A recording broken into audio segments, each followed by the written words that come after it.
Welcome to the news at 11 o'clock. I'm Walt Gray. Thank you so much for joining us. We start again with that breaking news. We're going to take you live to Sacramento City Hall.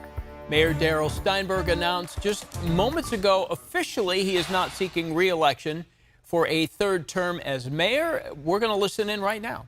As I lean into every good question asked by the press, I think I might pass on that one.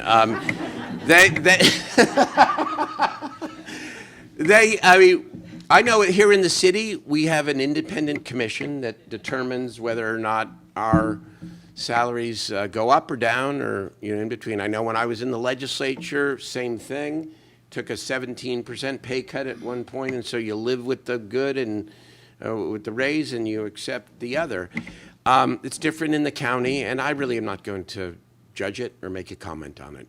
I know that all I care about is that we are focused on implementing that partnership agreement with great urgency, and that's what we're going to continue to push. Mayor, you referenced what happened in here Tuesday a few times. Yes. Just coincidence that this is following that, and has that been a difficult part of your job? Because obviously this was not the first become contentious.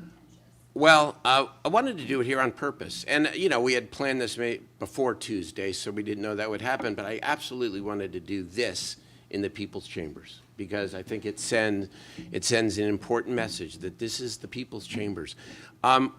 Has the decorum of, or whatever you want to call it, over the course of the years affected me?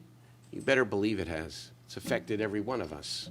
I'd be lying if I told you no big deal. It's all fine. I would say we can all take any one thing, but it's a bit corrosive. And it's why, when I thought this morning about what I wanted to say, I wanted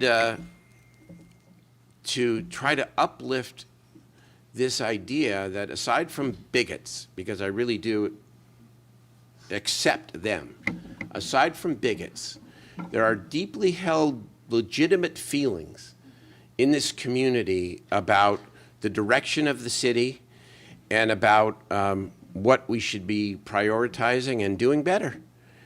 And to everybody in that space, even with rough edges, it doesn't matter to me. We all have rough edges.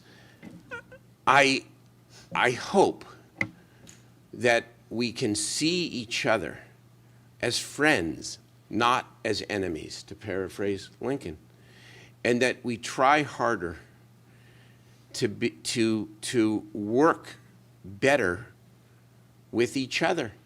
We do it up here. You go, not always, but we do it here. There's strongly held beliefs that, people have different points of view. Got elected from different districts, have different backgrounds, and even different ideologies here. That's a good thing. That actually can make for a better result. But it only makes for a better result if we work together. I've always tried to put it this way, and I have not always succeeded. So, because I've had my moments as well, as you have seen. I always say, be hard on the issues, but try to be easy on the people. Steinburg is 63 years old. He said he really wants to spend more time with his family. He feels that if he ran for a third term, that he could win. He's stepping aside now for personal reasons, and he mentioned just a little bit ago he is going to serve out his term, and that runs until the end of 2024.